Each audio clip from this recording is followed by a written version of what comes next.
This is the easiest villager trading hall for Minecraft Bedrock, and as always, there will be a world download in the description.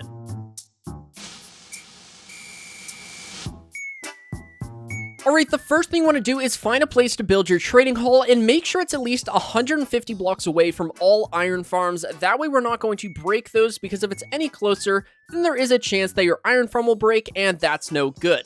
So once you have a place to build it, we're just going to go ahead and place down some posts here to separate the villagers. So we're going to have 3 villagers in this tutorial. Obviously, you can add more if you want. So we're going to go 1, 2, 3, and 4, just like this, leaving gaps, and these are going to be the slots that the villagers are in. Alright, next we're going to stay on the front here, and we're just going to build each of these posts up by 2 blocks. Again, this front section here is purely decoration, but you might as well make it look good, so we're just going to go ahead and do that. You can use whatever blocks you want there.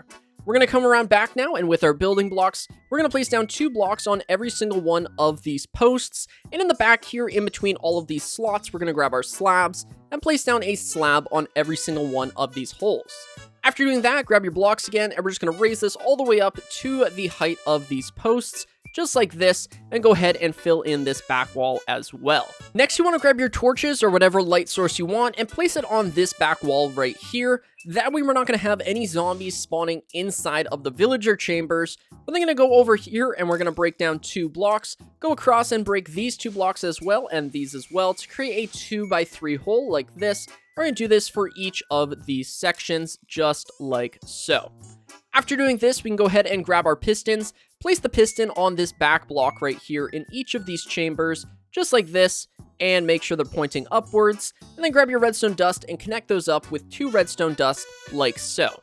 Grab your blocks again, and we're just going to fill this in with whatever blocks you want. Again, if you're inside your base, you're probably not going to be using grass blocks, but after doing that, we're going to grab our levers and place the lever on these blocks in front of the chambers. That way we can go ahead and engage all of these pistons, and this is going to be which the villager stands on. The next thing we're going to do is create a little tunnel for our zombie to run around in, so we're going to go ahead and break these 2 blocks right here, break these 2 blocks, and then we're going to have to come over into the next pod right here, break these 2 blocks and these 2 blocks so that we have a tunnel, and this is going to be the tunnel that the zombie is going to live in. So we're going to need to get a zombie at some point, but we'll get him later. The next thing you want to do is get your villagers inside of the chamber, and the easiest way to do that is by using a boat or by using a minecart rail. So go ahead and do that, but we want to get 3 villagers in here. So what we're going to do is block off this block right here on all of these. And since I'm in creative mode, I'm just going to go ahead and spawn in 3 villagers like this. However, we cannot have nitwits because obviously that's pretty useless. This is a trading hall and you can't trade with them. So let's go ahead and get another guy in there,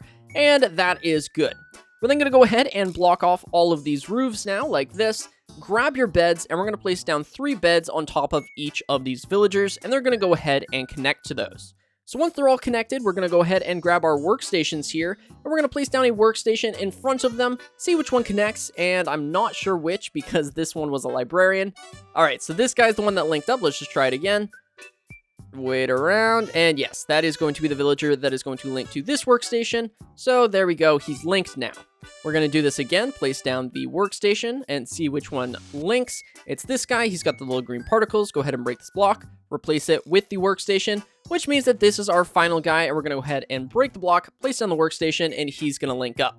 So now each of these villagers are in front of the respective workstation, so they're going to be able to trade with us. So let's go ahead and lock in some of these trades. All right, I've gone ahead and grabbed some paper. That way you can go ahead and lock in some of their trades. So let's go ahead and take a look at this guy's trades. And, yeah, no, I do not like his trades. So what we're going to do is go ahead and break the workstation and place down another one. He's going to relink and get new traits here.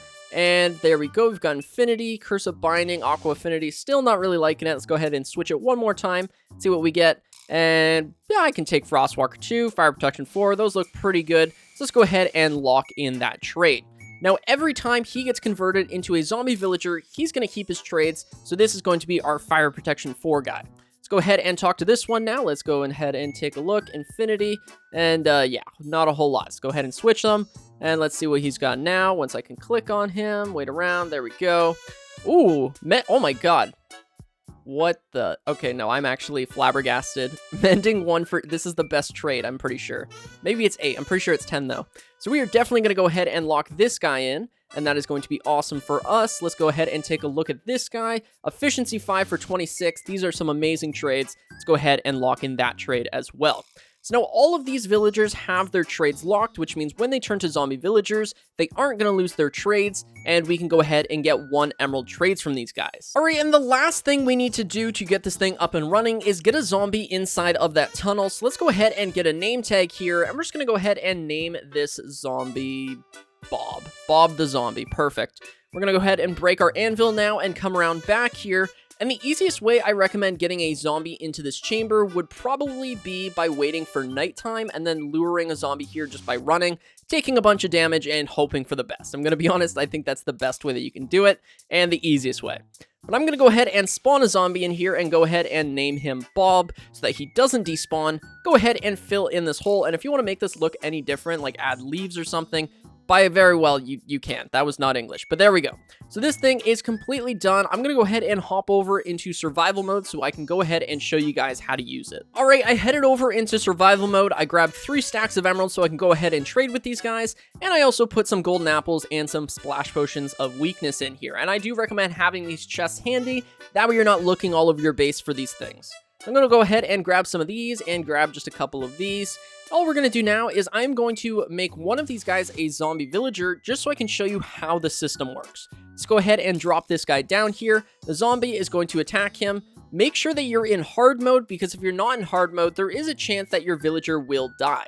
Now that he's a zombie villager, let's go ahead and pop him up. As you can see, we can't trade with him or anything like that. Let's go ahead and throw a weakness potion on him and then go ahead and feed him a golden apple. And the conversion process is now beginning. So after this guy has converted, his trades are going to be lower, and so are these guys' trades as well. Not significantly lower, but lower nonetheless. Also, I just want to say it one more time, make sure you're in hard difficulty when you do this, or there is a chance that your villager will die. But when you're in hard mode, there's a 100% chance that your villager will turn into a zombie villager. Alright, he has finally converted. I would say that took around 3 or 4 minutes, but it felt like eons because I was just waiting around. If we go ahead and take a look at his trades now, you'll see that they are significantly lower, like dramatically lower, especially this one. But yeah, so if we go ahead and trade with him, you'll see that the trades don't go down. He's not going to raise his prices or anything like that. So that is absolutely awesome. And since his trades aren't down to 1 emerald yet, we're going to go ahead and send him through another cycle of, the zombie treatment. So let's just go ahead and get this guy all, zombified. And there we go. Go ahead and flick him back up. And the same drill, weakness, golden apple, and he's going to convert.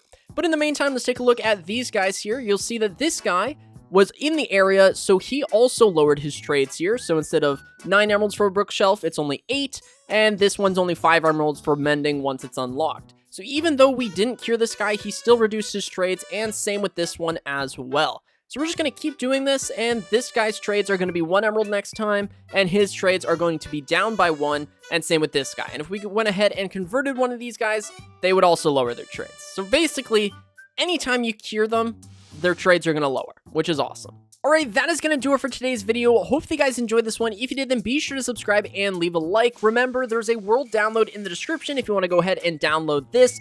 But yeah, my name is 1UpMC, and we'll catch you guys in the next one.